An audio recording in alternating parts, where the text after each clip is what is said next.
Media नई सुबह के खास प्रोग्राम फेस टू फेस में आपका एक बार फिर से स्वागत है। आज हमारे साथ बातचीत करने के लिए हमारे खास मेहमान हैं मोहम्मद अतहर जी, जो कि SAS इंटरनेशनल स्कूल के प्रधानाचार्य हैं, मालिक हैं। आइए जाने उनके स्कूल में बच्चों के लिए क्या क्या सुविधाएं हैं। तो अतहर साहब, आपने इस स्कूल का शुभारंभ कब किया?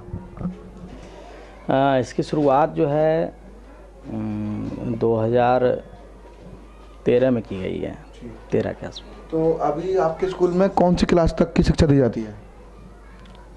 क्लास 8 तक की शिक्षा मिलती है। ऐसे ज़्यादातर बच्चे जो हैं बिल्कुल गरीब के बच्चे, जो कि प्री नर्सरी, नर्सरी, LKG, ये स्टैंडर्ड मैक्सिमम है। 100-150 के तादाद है हमारी।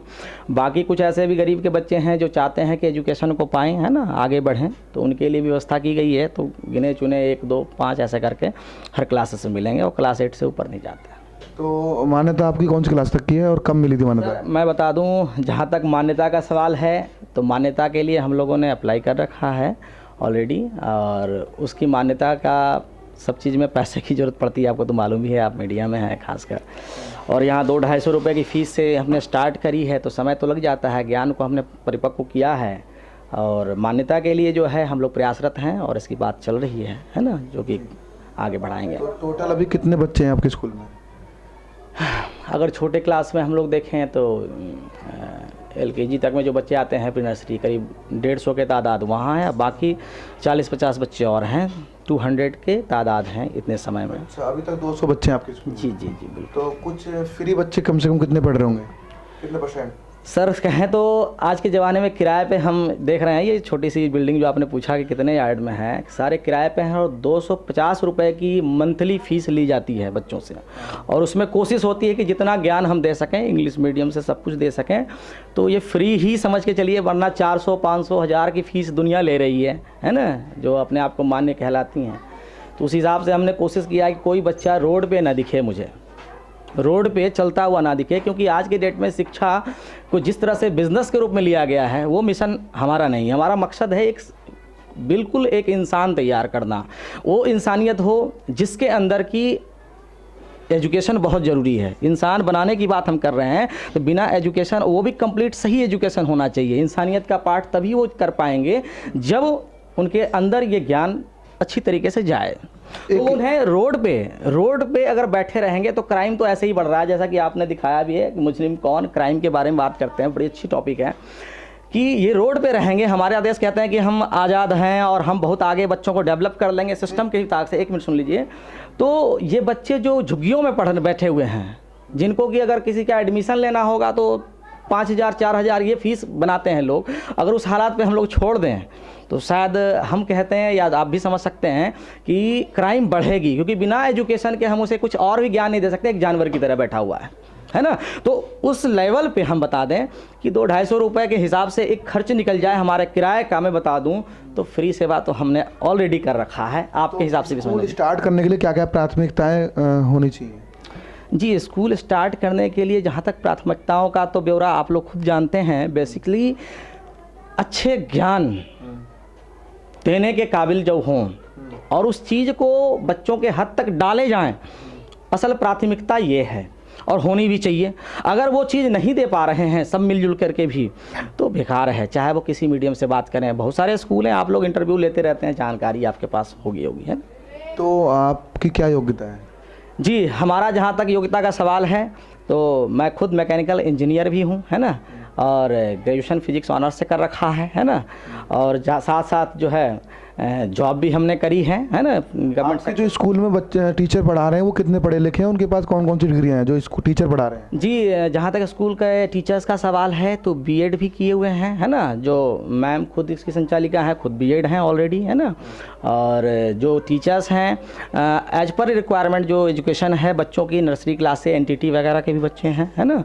तो और ग्रेजुएट लेवल के भी हैं, MA की डिग्रियाँ लेकर के भी हैं। लेकिन खासियत बात है डिग्रियों से ज़्यादा ये ना कि डिग्री लेके तो बहुत लोग आ जाते हैं। आज के डेट में डिग्रियां सबके पास हो जाती हैं, लेकिन जो एजुकेशन का वे होना चाहिए, जो बच्चों में देने की काबिलियत होनी चाहिए, वो प्रैक्टिकल वे में नहीं होती है।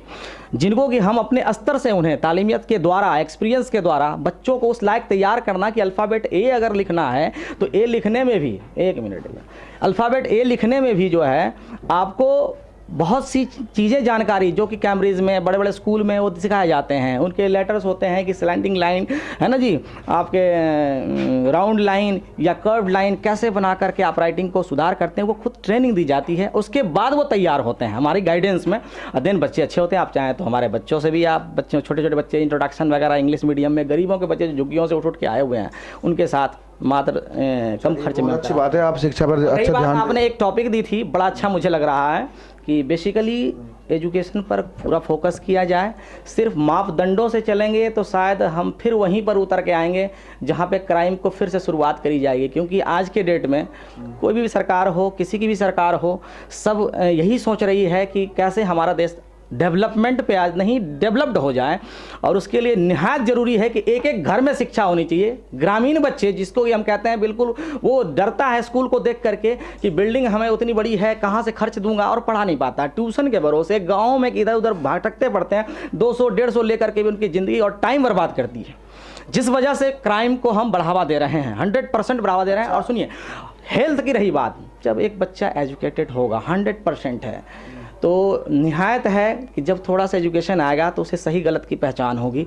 और फिर वो हेल्थ पे भी बहुत ज़रूरी है, मायने हैं उनको समझाने की। हेल्थ को लेकर बात करते हैं। आपके स्कूल में बच्चों को पीने के लिए पानी की क्या व्यवस्था है? जी, पानी की व्यवस्था है कंप्लीट, हमारे पास पानी है। इवन हम बिस्लरी की पानी मंगवा करके पिलवाते हैं, क्योंकि जो सप्लाई वाटर तो अच्छा है, हमारी जो बोरिंग से अपनी आती है, लेकिन उसके बावजूद हमने बिस्लरी की बोतल का खर्च उठवाया है।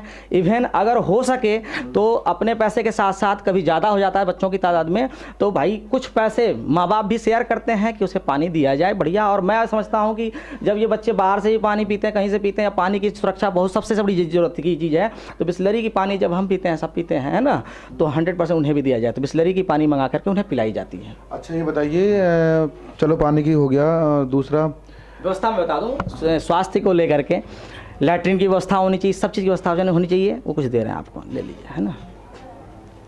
ये सारी व्यवस्थाएं नीट एंड क्लीन। डेली जो है आपका सफाई का जो कार्यक्रम है, एसिड के साथ देकर के सफाई भाई, ये तो बहुत ज़रूरी चीज़ है जो कि। अच्छा, फायर ब्रिगेड का सर्टिफिकेट आपने बनवा लिया? और फायर के लिए आपको मैं दिखा दूं, हमारे पास फायर की सारी चीज़ें बना रखी है ऑलरेडी, हमने कर रखा है। ये सब में कमी नहीं है, क्योंकि ये व्यवस्थाएँ हैं, है ना, 3-4 चीज़ ले रखा है इनसे। जी, इनके सर्टिफिकेट भी इन्होंने दिए हुए हैं हमें, है ना। तो ये थे आज के हमारे खास मेहमान श्री मोहम्मद अतहर जी, SAS इंटरनेशनल स्कूल के मालिक। आइए फिर आऊँगा नई आवाज़ का, नई पहचान के साथ। तब तक के लिए नमस्कार।